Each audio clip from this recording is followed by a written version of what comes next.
ନିର୍ବାଚନ ଯେତିକି ପାଖେଇ ଆସୁଛି ଓଡ଼ିଶାର ବିଜୁ ଜନତା ଦଳ ଏବଂ ଓଡ଼ିଶା ବିଜୁ ଜନତା ଦଳର ମୁଖିଆ ଏବଂ ଉପମୁଖିଆ ଏ ଦୁଇ ଜଣଙ୍କର ଚିନ୍ତା ବଢ଼ି ବଢ଼ି ଚାଲିଛି।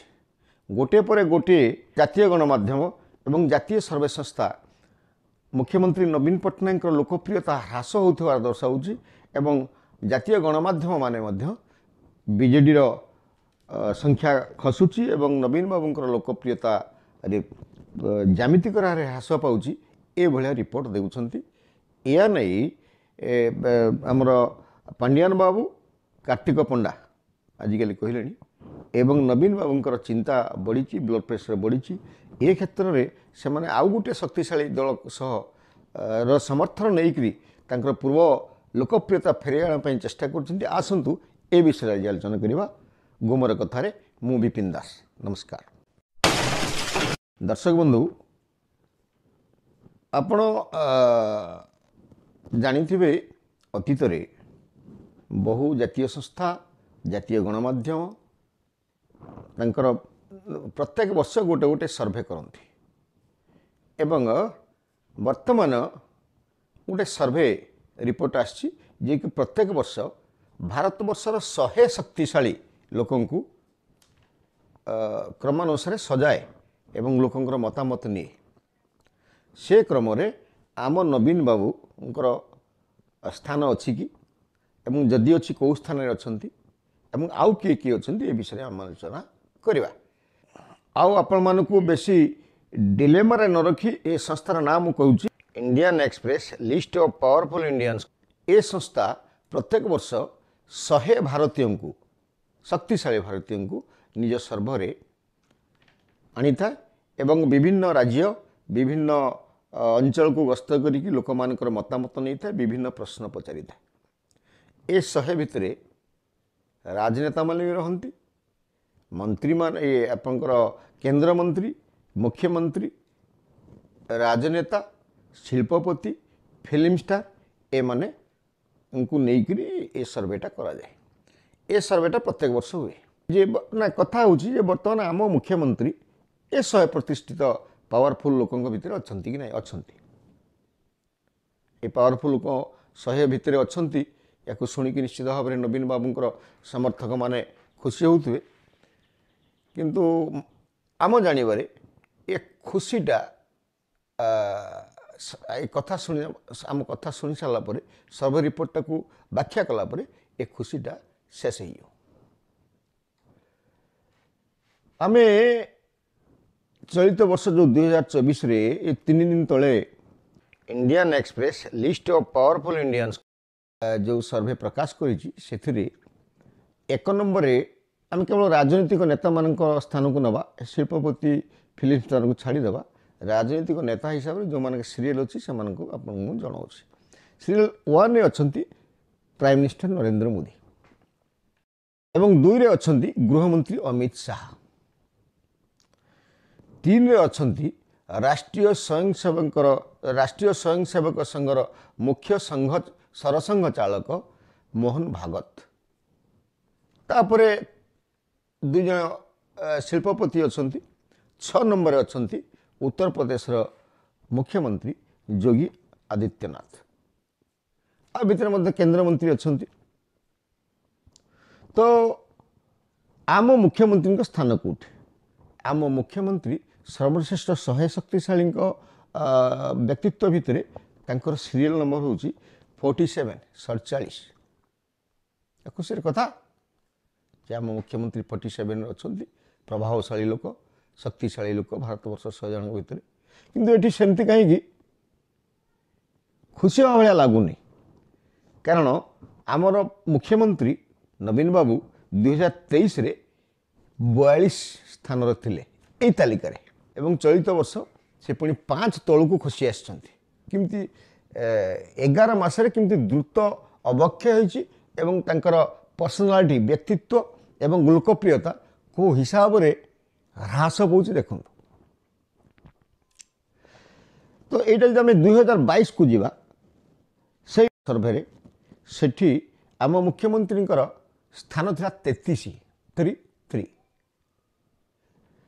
ତ 22ରୁ 24 ଭିତରେ आम मुख्यमंत्री कमी आसुँच केते कमी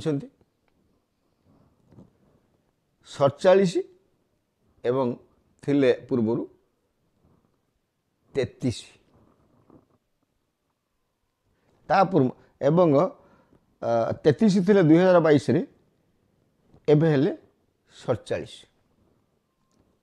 किमती व्यापक द्रुत गति तौक आस देखो ये आम देखा अन्य मुख्यमंत्री माने अच्छा कि तांकर लोकप्रियता केमिति अच्छी तो ये आप हेमंत विश्व शर्मा आसाम से 2023 रे 17 स्थान थे शक्तिशाली तालिका 2024 रे 14 स्थान को आसुँच ऊपर को उठी नवीन बाबू भाई तौक जाना ऊपर को उठी दिल्ली मुख्यमंत्री केजरीवाल से मध्य ऊपर को उठी ममता जदियो तौक आस नवीन भाई तौक पूरा खसी जाना गोटे दीटा सीरियल कमी नीतीश कुमार जे दल बदल करिबारे मास्टर से भी शक्तिशाली तालिका अच्छा जदियो तांकर 22 रे शक्तिशाली तालिका 14 थिला चलित वर्ष 24 अच्छी 10 तौक आसुँच नवीन बाबू को भली एतेटा निजर स्थान कमे नहांती तो ये आमर आउ गोटे कथा हूँ आम ओडिशा रे आउ कई शक्तिशाली तालिका अच्छा कि अच्छा केंद्र मंत्री धर्मेंद्र प्रधान ए शक्तिशाली तालिका स्थान पाई गला तर 2023 रे तांकर स्थान थिला 59 एवं 2024 रे गोटे वर्ष पर द्रुत गति तांकर लोकप्रियता तांकर व्यक्तित्व तांकर जो कार्यकलाप ए सबू 26 पाहुच ऊपर को नहीं जाइए तांकर स्थान बर्तमान 33 जो स्थान रे नवीन बाबू थिले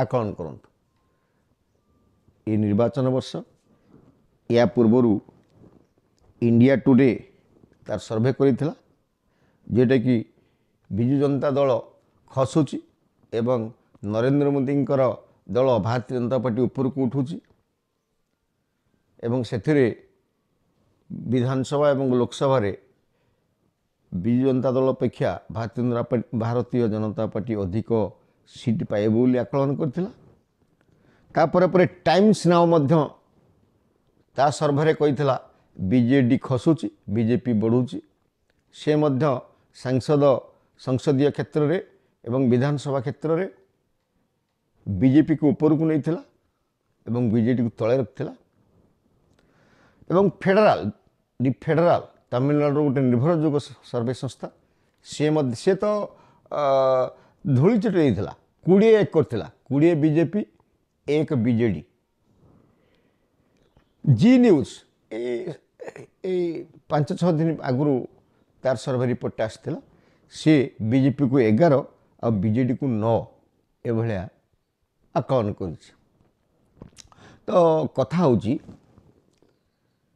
जिते जातीय स्तर गणमाध्यम संस्था कहतु जातीय स्तर प्रोफेशनल सर्वे कहतु एवं रेगुलर सर्वे कहतु ये समस्त सर्वे रे नवीन बाबूंकर लोकप्रियता व्यक्तित्व कार्य करिबार शैली ये सब को लेकर जो मापकाठी होती ये मापकाठी रे नवीन बाबू बिजु जनता दल तीव्र वेग तलू खसुची एवं एठी नरेंद्र मोदी व्यक्तित्व रे आकृष्ट हो ओडिशार बासिंदा बीजेपी को शीर्ष को उठाउछन्ति एथिरे कोन नवीन बाबू खुशी थी बोली भावुछन्ति ना विचलित हो गले पुणी नवीन बाबू अति बुद्धिमत्तार सहित से किसी कहती नहीं सदा सदा नीरव रहती काम लगाती गोटे भल गुण तक नवीन बाबू भयभीत नवीन कोटरी ବର୍ତ୍ତମାନ କ'ଣ ଗୋଟେ ଶକ୍ତିଶାଳୀ ଦଳର ଶରଣାପନ୍ନ ହେବେ କି? ଏବଂ ଶକ୍ତିଶାଳୀ ଦଳର ଶରଣାପନ୍ନ ହୋଇ ନିଜର ଆଉ ଥରେ ଜିତିକି ଆସିକିରି ମେଣ୍ଟ ଫେଣ୍ଟ କରି ରାଜନୈତିକ ମେଣ୍ଟ କରି, କୌଣସି ଦଳ ବି ହେଇପାରେ, ରାଜନୈତିକ ମେଣ୍ଟ କରି ଉଭୟଙ୍କର ଭୋଟ ପ୍ରତିଶତକୁ ମିଶାଇ ନବୀନ ବାବୁ ପୁଣି 5 ବର୍ଷ ଶାସନ କରିବା ପାଇଁ ଆଗ୍ରହୀ ହେବେ ନାହିଁ ତ? ଏଭଳିଆ କିଛି କାର୍ଯ୍ୟକ୍ରମ ସେ କରୁଛନ୍ତି କି? ଏ ବିଷୟରେ ସମୟ କହିବ। ତ ପୁଣି ଆଗକୁ ଆଲୋଚନା ଜାରି ରଖିବା। ଆଜି ପାଇଁ ବିଦାୟ ଦିଅନ୍ତୁ। ନମସ୍କାର।